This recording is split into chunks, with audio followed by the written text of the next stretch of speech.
ሲልቫና ሳንቶስ ከዓመታት በፊት ለመጀመሪያ ጊዜ ከጎበኘቻት ትንሽ የገጠር ከተማ ውስጥ የሚኖሩ ሰዎች አሁንም ትናንት ያገኘቻቸው ያህል ታስታውሳቸዋለች።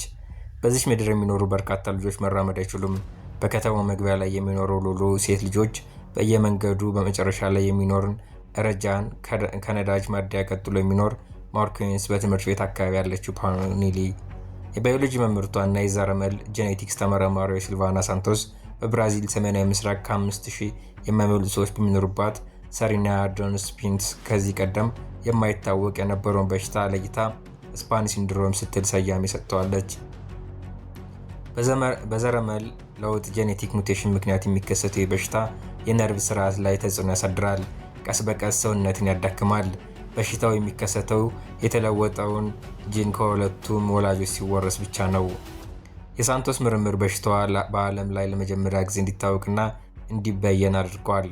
ሳንቶስ በዚህ ትንሽ የገጠር ከተማ ውስጥ ከመድረሷ በፊት የአገሬው ሰዎች ስለ ህመማቸው ስም እንዲሁም ማብራሪያ አልነበራቸውም። ዛሬ የከተማው ነዋሪዎች ስለ ስፓን እና ጄኔቲክስ ለውጥ በልብ ሙሉነት ይናገራሉ።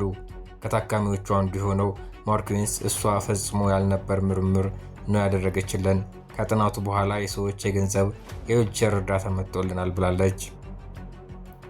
ሳንቶስ የምትኖረው በብራዚል ግዙፍ እና ሀብታም በሆነችው ሳኦ ፖሎ ከተማ ነው። በሳንቶስ መኖሪያ አቅራቢያ የሚኖር እና ከሴሪና የመጡ አንድ ቤተሰብ አባላት ነበሩ። ብዙዎች የተለያየ ቅርበት ያላቸው የአጎቶ የሚያክስት ልጆች ናቸው። እርስ በርስ ተጋብተዋል። መራመድ የማይችሉ ብዙ ሰዎች አሉ፣ ነገር ግን ለምን እንደሆነ ማንም አያውቅም በማለት ስለ ትውልድ ሀገራቸው ለሳንቶስ ነገሯት። በሳንቶስ ቤት አቅራቢያ ትኖር የነበረችው ዚርላንድ ጤና በማጣት በጣም ተሰቃይታለች። በልጅነቷ አይኖቿ ያለ ፍቃዷ ይንቀሳቀሱ ነበር። ከጊዜ በኋላ ደግሞ እግሮቿ ጥንካሬያቸውን እያጡ መምጣታቸውን ከቦታ ቦታ ለመንቀሳቀስ ተሽከርካሪ ወንበር አስፈልጓት ነበር። እንደ ምግብ መመገብ ያሉ በጣም ቀላል የሆኑ ተግባራትን እንኳን ያለ እርዳታ ማከናወን አትችልም። ለዓመታት የተደረጉ ጥናትና ምርምር ሳንቶስ ረዳቶቿን ከዚህ በፊት ያልተመዘገበ የጄኔቲክ መዛባት የሆነውን ስፓን ሲንድሮም መለየት እንዲቻሉ አድርገዋቸዋል። ከዚህም በመላው ዓለም 82 ሌሎች ተመሳሳይ የጄኔቲክ መዛባት ያጋጠማቸው ሰዎች ታግኝተዋል። ሳንቶስ ትንሿን የገጠር መንደር ሴርናህን የምትጎበኘት ጎረቤቶቿ እየጋበዟት በበዓል ጊዜ ነበር። በአካባቢ ስትደርስ የነበረውን ሁኔታ ስትገልጽ በራሱ ሌላ ዓለም ነበር ትላለች። ይህንን ስትል ግን አረንጓዴ የለበሰው መስክ፣ በደን የተሸፈነውን ተራሮቿን እና ነፋሻማውን አየር አንስታ ሳይሆን አጋጣሚ እርሷንና የምርምር ስራዋን ያገናኘውን በመሆኑ ነው። በአካባቢ የተዘዋወረች ብዙ ሰዎች ባነጋገረች ቁጥር ግርምት የፈጠረባት ነገር በዘመዶች መካከል የሚደረግ ጋብቻ ምን ያህል የተለመደና ተቀባይነት ያለው መሆኑ ነው። የሴርናህ ከሌላው ዓለም ተነጥሎ መኖርና በከተማው ሌላ የውጭ ሰው አለመኖሩ የመንደሪቱ ነዋሪዎች ዘመድ እንዲሆኑና የአክስትና አጎት ልጅ ማግባት የተለመደ እንዲሆን አድርጎታል። በርካታ ጥንዶች እስኪጋቡ ድረስ ዘመዶች መሆናቸውን አያውቁም። ሌሎች ደግሞ በመካከላቸው ዝምድና እንዳለ ቢያውቁም ጠንካራ የሆነ የቤተሰብ ድጋፍ ያስገኛል። ትዳሩም ለረጅም ጊዜ በሰላም ጸንቶ ይቆያል የሚል እምነት አላቸው። በርካታ ጥንዶች እስኪጋቡ ድረስ ዘመዶች መሆናቸውን አያውቁም። ሌሎች ደግሞ በመካከላቸው ዝምድና እንዳለ ቢያውቁም ጠንካራ የሆነ የቤተሰብ ድጋፍ ያስገኛል። ትዳሩም ለረጅም ጊዜ በሰላም ጸንቶ ይቆያል የሚል እምነት አላቸው። በዓለም ላይ ከሚፈጸሙ ጋብቻዎች መካከል 10% ያህሉ በዘመዶች መካከል የሚደረጉ ናቸው። ባለሙያዎቹ ከእነዚህ ጥንዶች የሚወለዱ ልጆች አብዛኛውን ጊዜ ጤነኛ ናቸው ይላሉ። በብራዚል ሪዮ ግራንዴ ዶ ሱል ዩኒቨርሲቲ የጄኔቲክ ተመራማሪ የሆኑት ሉዊዛ ኮስታ ሩይስ ጥንዶች በዝምድና በብራዚል ሪዮ ግራንዴ ዶ ሱል ዩኒቨርሲቲ የጄኔቲክ ተመራማሪ የሆኑት ሉዊካን ኮስታ ሩይስ ጥንዶች በዝምድና የተሳሰሩ ካልሆነ ባልተለመደ የጄኔቲክ መዛባት ወይም በአካል ጉዳት የመጠቃት እድላቸው ከ2 እስከ 3% ነው። በትዳር የሚተሳሰሩት የአጎትና የአክስት ልጆች ከሆኑ የሚወልዷቸው ልጆች ለአካል ጉዳት የመጋለጥ እድላቸው በእያንዳንዱ እርግዝና ከ5 እስከ 6% ይሆናል ይላሉ።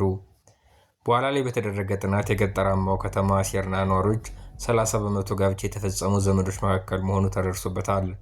ከእነዚህ መካከል 1/3ኛዎቹ ደግሞ ቢያንስ የአንድ አካል ጉዳተኛ ልጅ አላቸው።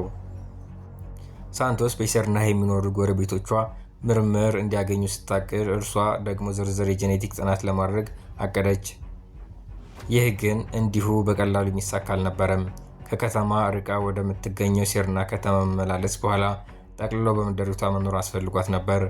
ጥናቱ በተጀመረበት ሰሞን ከሳኦ ፖሎ ወደ መንደሪቱ 2000 ኪሎ ሜትር ያህል ተነዳ ነበር።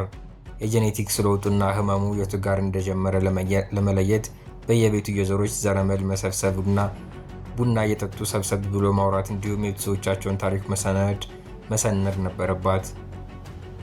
ለ3 ወር የተባለው የመስክ ጥናት ዓመታት ፈጀ። እንዲሁም ላብና ዕድሜ ያስከፈለ ምርምር ስራ ሆነም። እንደ አውሮፓውያን አቆጣጠር በ2005 ጥናቱ ሲታተም ብራዚላውያን ዘንድ ስፓን ሲንድሮም መኖሩን ይፋ አደረጉ። ሳንቶስ የምርምር ስራዋ ለማካሄድ ለ3 ዓመታት ያህል በሪዮ ግራንዴ ኖርቴ በኋላም ሌሎች በሽታዎች መለየት በቻለችባቸው ፓርላቫ መኖር አስፈልጓታል። ሳንቶስ እና ቡድኗ በጄኔቲክስ ላይ ባደረጉት ምርምር በዘመዶች መካከል የሚፈጸም ጋብቻ የክሮሞዞሞች ለውጥ እንዲከሰትና ጂኖች በአእምሮ ህዋስ ውስጥ ከፍተኛ ፕሮቲን እንዲመረት እንደሚያደርጉ ደረሱበት። ልጁ በስፓን ሲንድሮም የተጠቃቸው አርሶ አደሩ ሉሎ በቤተሰቡ ውስጥ ከተለያዩ ሴቶች ጋር አንሶላ ከሚጋፈፍ ሰው የመጣ ነው ይሉናል ሲል የነበረው ባህላዊ አመለካከት ይናገራል። የ83 ዓመቱ ሎሎ ያገባው የአክስቱን ልጅ ሲሆን ትንሿን የገጠር ከተማ ሴርናን ለቅቆ ሂዶ አያውቅም። አሁንም ከብቶችን የሚያረባው ሎሎ የዕለት ተዕለት ተግባራትን ለመከወን የምትቸገረውን ልጁን ሬጂናን ከቤተሰቦቿ ጋር በመሆን ይንከባከባል። የስፓን ሲንድሮም እንዲከሰት የሚያደርገው የጄኔቲክ ለውጥ በሰሜን ምስራቅ ብራዚል ላይ የደረሰው ከ500 ዓመት በፊት በአውሮፓውያኑ ሰፋሪዎች አማካኝነት ነው። የበሽታው መነሻ ወደ ኋላ ሄደን በምናጠናበት ወቅት ከአውሮፓ የመጡ ህሙማን እንደነበሩ እንረዳለን። ፖርቹጋል፣ ደች እንዲሁም በአካባቢ ኃይሎች መኖር ጥናቶቻችንን ያጠናክርልናል ትላለች ሳንቶስ። ይህ የሳንቶስ ጥናት መላምት በሁለት በስፓኒሽ ሲንድሮም የተያዙ ግለሰቦች በግብፅ መገኘታቸውን ተከትሎ ይበልጥ ተቀባይነትን አግኝተዋል።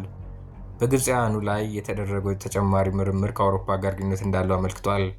ሳንቶስ በአውሮፓውያኑ ሰፋሪዎች ላይ የተደረጉ ጥናቶች በመጥቀስ በዓለም ላይ በዚህ በሽታ የተጠቁ በርካታ ሰዎች በተለይ ደግሞ በፖርቹጋል ሊኖሩ እንደሚችሉ ትናገራለች። ምንም እንኳን ለበሽታዋ መድኃኒት የመፈለግ ጥረቱ አዝጋሚ ቢሆንም ህሙማንን መለየቱ ግን የተወሰነ ለውጥ አምጥቷል።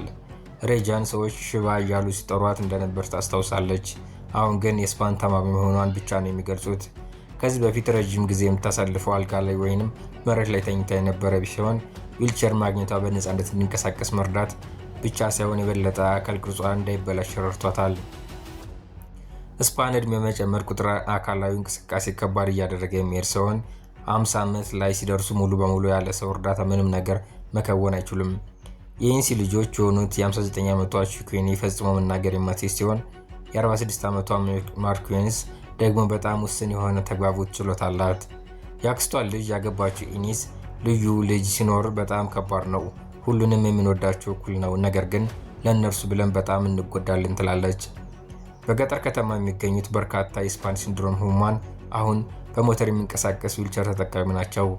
የ5 ዓመቷ ላሪስ ኩዌርዝ የቺኩኒ እና ማርኩዌኑ እህት ልጅ ናት። እርሷ ያገባችው የሩቅ ዘመዷን ነው። እርሷና ባለቤቷ ሳውሎ ለበርካታ ወራት በፍቅር ከቆዩ በኋላ ነው ዘመዳሞች መሆናቸውን ያወቁት። በሴርኒያ ዶስ ፒንቶስ ጠለቅ ብሎ ሲመረመር ሁሉም ያጎትና የክስት ልጅ ነው። እርስ በርሳቸው ዘመዳሞች ነን ትላለች። እንደ ላሪስ እና ሳውሎ ያሉ ጥንዶች ሳንቶስ የሚታካሂደው የምርምር ፕሮጀክት ላይ ይሳተፋሉ። የብራዚል የጤና ሚኒስቴር ድጋፍ የሚያደርግላት ይህ ፕሮጀክት 5000 ያህል ጥንዶች ላይ የዘረመል ምርመራ እንዲያደርጉ ያደርጋል። ዓላማው የአጎትና የክስት ልጆች እንዳይጋቡ ማድረግ አለመሆኑን ሳንቶስ ትናገራለች። ነገር ግን ያለውን የጤና አደጋ እንዲረዱ ማድረግ ያስፈልጋል። ዛሬም ቪዲዮን እዚህ ላይ ፈጸምኩ። አብራችሁን ስለቆያችሁ አመሰግናለሁ። ቪዲዮን ከወደዱት ላይክ፣ እንዲሁም ያላችሁን አስተያየት ኮሜንት መስጫው ላይ አስፍሩልኝ። በቀጣይ እንዲህ የሚያስገርም እና የሚያስደንቅ ቪዲዮ ስለቅ መልእክት እንዲደርሳችሁ ሰብስክራይብ አድርጋችሁ ደውል ምልክቷን ተጫኗት።